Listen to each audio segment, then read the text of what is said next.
una tómbola, la cual contenía los 160 números de cada uno de los diputados. 5 de ellos integrarán la comisión pesquisidora como presidente, secretario y vocales. La sala de trabajo deberá establecer un cronograma para realizar las investigaciones correspondientes, escuchar a los involucrados y elaborar un informe en el que recomiende retirarle o no la inmunidad a los magistrados de la Corte de Constitucionalidad, Gloria Porras y Francisco de Matavela.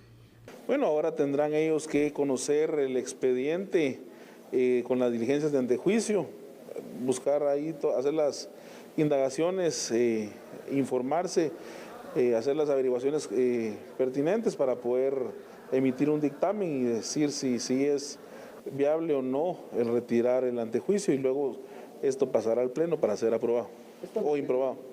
La solicitud de antejuicio fue presentada por la Asociación de Dignatarios de la Nación. Supuestamente, los togados emitieron resoluciones violatorias a la Constitución, pues otorgaron un amparo en el que impidieron que el organismo ejecutivo expulsara al embajador de Suecia, Anders Kompass. Corre y va de nuevo esta historia que ya la hemos vivido por lo menos en un par de ocasiones anteriormente con los magistrados de la Corte de Constitucionalidad. Es decir, primero, una solicitud de antejuicio, se da esta con lugar, pasándola obviamente por parte de la Corte Suprema de Justicia al Congreso de la República, se conforma una comisión pesquisidora, Sandy, y ahí es donde hasta allí ha llegado esta historia, porque después vienen los famosos y denominados autoamparos. A ver qué pasará en esta ocasión. A ver, entonces, pero el Congreso pues ha iniciado con la parte que le corresponde, Así que es instalar esta comisión pesquisidora. Y mira, desde la semana pasada se había establecido que en la agenda de esta semana se iba a conocer la integración de la comisión pesquisidora, que se realiza por medio de un sorteo, no por un balotaje, entonces, que se tiene para evitar que se pueda indicar que la comisión fue conformada a dedo, con algunos intereses, y también para garantizar que las decisiones que se tomen, las recomendaciones que se hagan y el proceso que se siga por parte de la comisión, pues sea transparente, ¿no? Y después no se esté impugnando, porque sabemos cuántos recursos se pueden interponer para darle largas también a estos temas. Ya quedó integrada, ahora conoceremos en los próximos días cuál será el cronograma de actividades que van a tener para poder analizar estos casos. ¿Y qué es lo sano que debería de pasar? Bueno, que funcionara lo que está establecido en ley, es decir, que si ya se pasó por la parte de la Corte Suprema de Justicia, esta considera que sí hay indicios para continuar con el trámite de antejuicio, se continúe específicamente tal y como lo mandata lo que es la Constitución Política de la República de Guatemala, la comisión integrada por 5 diputados del balotaje que tú dijiste, Sandy, pues haga su trabajo, ¿no? Llamando a las personas interesadas y a quienes ellos consideren que también son parte de este proceso, y que después ya se tome la decisión. Pero esto es la utopía, ¿no? Esto es lo que dice la ley. Lo que yo no sé es que si realmente esto va a llegar a pasar. Número uno, porque ya estamos a punto de hacer ese cambio de la Corte de Constitucionalidad el próximo 14 de abril. Y número dos, por los antecedentes reiterados de la actual Corte de Constitucionalidad, que amparándose en un artículo que le permite autoampararse, cosa que es legal, más no moral, porque son los mismos magistrados que de alguna manera están siendo, digamos, objeto de este antejuicio, quienes deciden protegerse del mismo. Me parece una aberración, pero a ver qué pasa, ¿no?, en esta ocasión. Julio, este proceso ya pues se tiene conocimiento de cuáles son los pasos que se siguen en cuanto a la comisión pesquisidora. Así es, Andy. Conocen entonces la causa, analizan, llaman a las partes, tanto quienes están... Incluyendo los magistrados. Exactamente, sí, quienes están señalando estas situaciones como los magistrados, para que ellos también puedan tener el derecho de defensa. Y después de ello, de recabar toda la información, pues hacen la recomendación al Congreso si es viable o no, si es recomendable o no retirar el antejuicio a los magistrados. ¿Hay alguna modificación que se podría hacer para pues garantizar un mejor análisis de estos casos, Julio? ¿Qué se puede hacer para fortalecer el proceso? Actualmente no, porque por ilógico que parezca el hecho de ser juez y parte, si hay un artículo que les permite en el actuar a la Corte de Constitucionalidad integrarse ellos mismos como corte, es decir, primero son compañeros de corte, pero es que además pueden integrar si así resultare el hecho, que de hecho así ha sido, obviamente, los magistrados que están siendo supuestamente, digamos, solicitados el antejuicio en contra de ellos pueden conocer esa propia solicitud en amparo. Y en amparo, entonces, lo que deciden es simplemente frenarlo y mandan a pedir generalmente el expediente al Congreso de la República. No hay nada que se pueda hacer en este momento más que esperar que permitan que la ley pues verifique su proceso normal, ¿no? Vamos con unos datos, ¿te parece? Me parece muy bien, Sandy. Véalos usted allí en pantalla, por favor, los datos preparados para este tema aquí en A la Medida.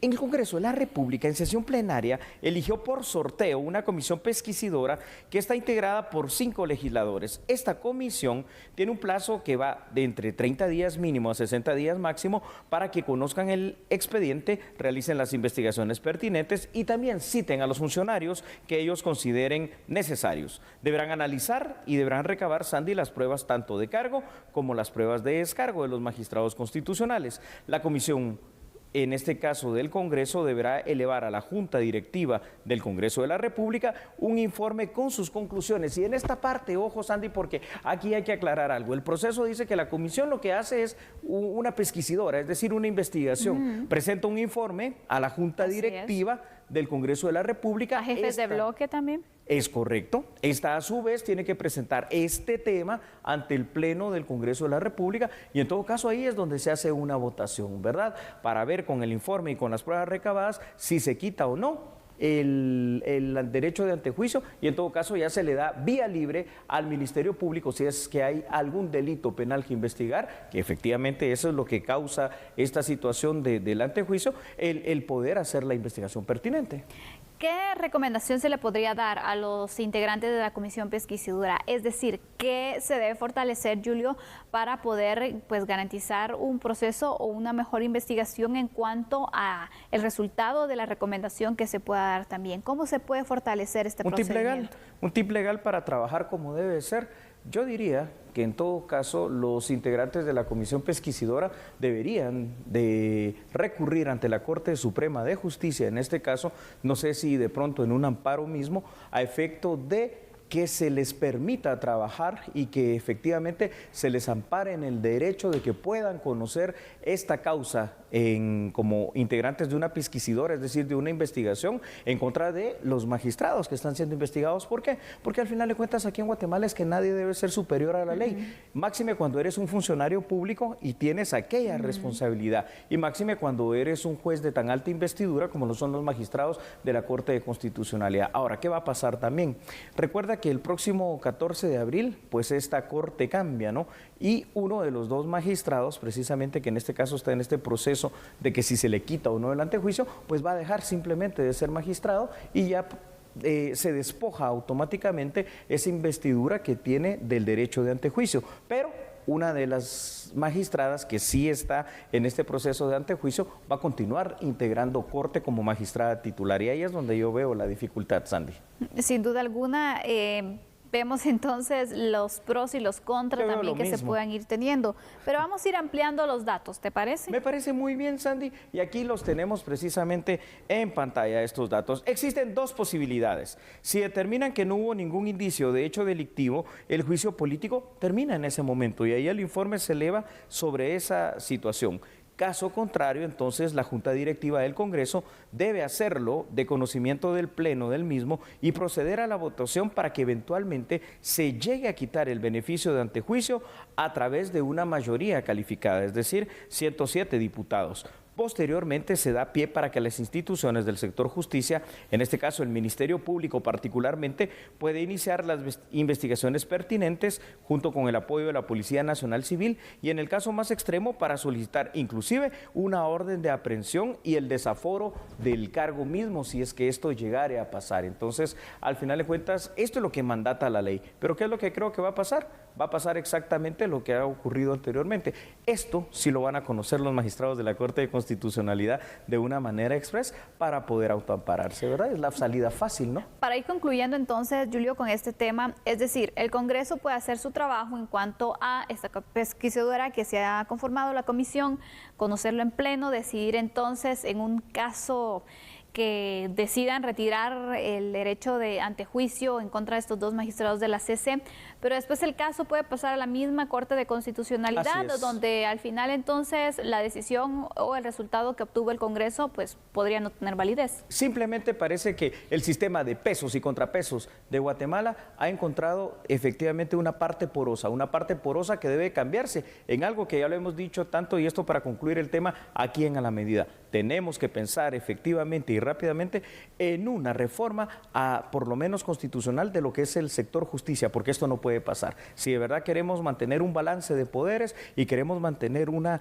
equidad en todo esto que es la justicia, pues esto habrá que cambiarlo también. Muy bien, buena conclusión. Vamos a hacer una pausa en este momento, pero regresando, nuestro próximo análisis es regresar a las clases presenciales o no. Hay peticiones, Julio. Hay peticiones. ¿Volver o no volver? Bueno, pues nosotros vamos a volver, pero después de una breve pausa comercial. Recuerde que somos A la Medida.